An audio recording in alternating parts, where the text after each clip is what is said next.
Hey y'all, welcome back. Welcome back.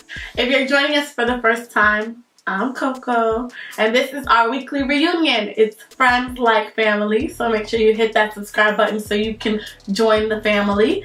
It is Wednesday, it's hump day, and you already know it's another episode of Courting Coco. Good evening, ladies and gentlemen. You could have been anywhere in the world, but you're here with me. Thank you. I hope you don't mind. I brought my own snacks.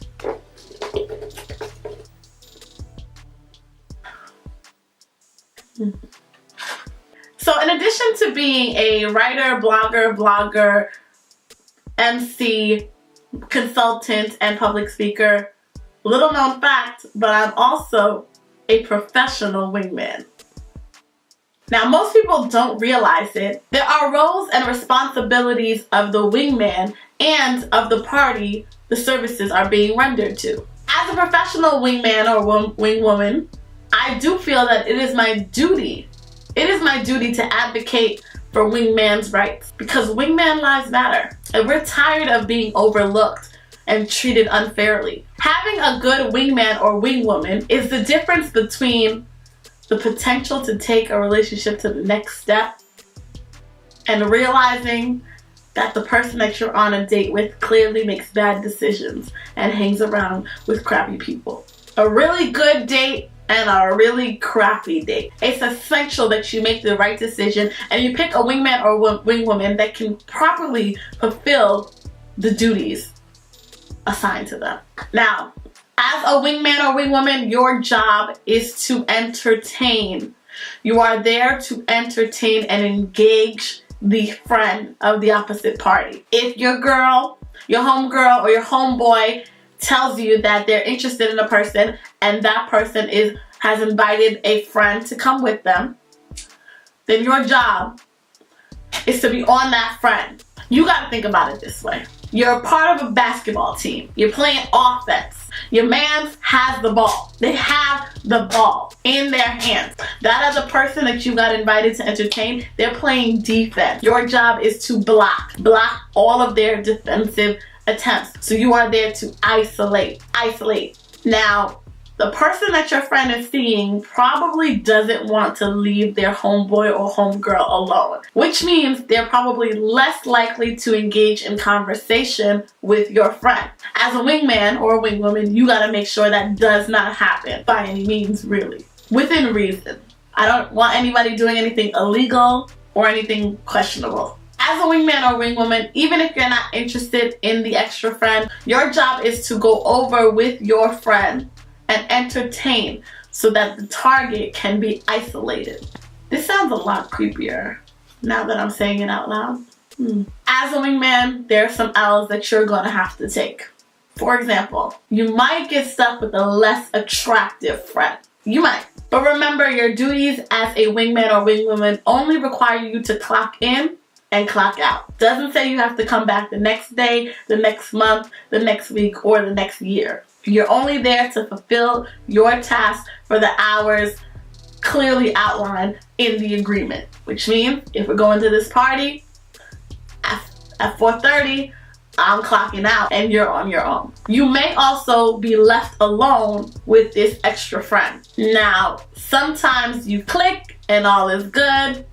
Sometimes not so much. But that's just an L you gotta take, unfortunately. You may be obligated to drive that night. People often have ulterior motives when it comes to how the night will end. And you don't want to get stuck in a situation where you don't have a way home.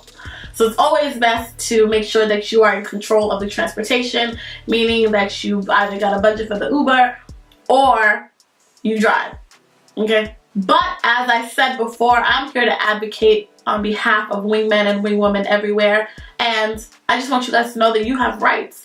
You have rights. And as a wingman or wingwoman, there are certain things that you can do to make sure that you have a good time too. You deserve a good time. The first right that you have is the right to be paired with someone worthy. Be not afraid to request pictures of your wing partner.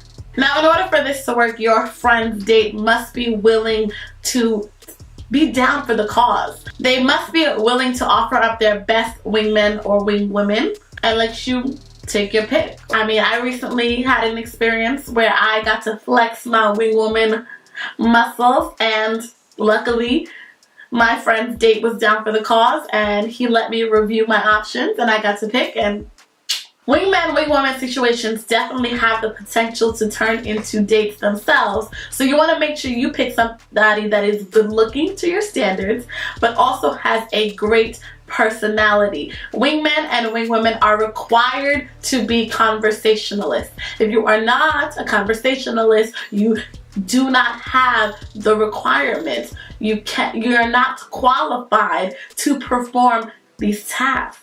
It's pretty much inevitable that you will be in a situation where you are required to have conversation, unless you just go to the movies, which in that case, bringing a wingman and wingwoman is just weird and we're not in high school anymore, so don't go. Say no. Say no to awkward situations. Okay? Say no. You definitely want somebody with strong communication and conversational skills. You don't want someone with too strong of a personality, because your wingman and wingwoman should not be getting into debates or arguments that can really turn the date left real quick. Your wingman or wingwoman should be single. Do not ask your friends who are in relationships or married to be your wingman or wingwoman. It is just awkward. It's wrong. It can cause problems in people's relationships. It's messy as hell. Sis, let's not, okay? Let's not and say we did. Matter of fact, let's just not. Don't even say you did, okay? Wingmen and wingwomen are not obligated to give out their cell phone number, email address, social media, home address, landline, nothing. You don't have to share any of your information with your wing partner. You're just there to entertain and isolate, and after that, you can walk away from the night unscathed, okay? Wingmen and wingwomen are not obligated to pay for themselves or anybody else. I personally think as a wingwoman, I should not have to pay for anything. And I don't mean that it's the responsibility of the date. I think the friend that needs a wingman should be responsible for paying for said wingman. If you are a wingman or wingwoman and you have paid for your own food and drinks or movie ticket or what have you, I can't help you there, but I'm glad that you're here. I'm glad that you're turning a new leaf. Things are going to get better for you, okay? The storm is over now, okay? The storm is over. The technical definition of a wingman is the pilot that's positioned behind and on the outside of the leading pilot in a formation. And that's exactly how you have to think about being a wingman or wingwoman on a date. Your job is to support, defend, entertain, and isolate. That's all you gotta do. And last but not least, I just want to remind you guys that a wingman or wingwoman is not a third wheel. So don't play us and have us show up to third wheel it with y'all, because we're tired of being in third wheel situations, and we're not doing that in 2018, okay? I just want to take a moment to salute every great wingman and wingwoman out there making relationships happen every day. We thank you for your services. We appreciate you. We love you. And as a fellow professional wingman, wingwoman, I'm riding for us. I'm doing this for us. I got the wingman, wingwoman of America on my back. I got y'all. I'm looking forward to retiring my wingwoman status in 2018. But in the meantime, if you're looking for a wingman or wingwoman, book me. I'm available. That's all for today. I hope you guys enjoyed this video. And remember, treat your wingman and wingwoman right, okay? They deserve better.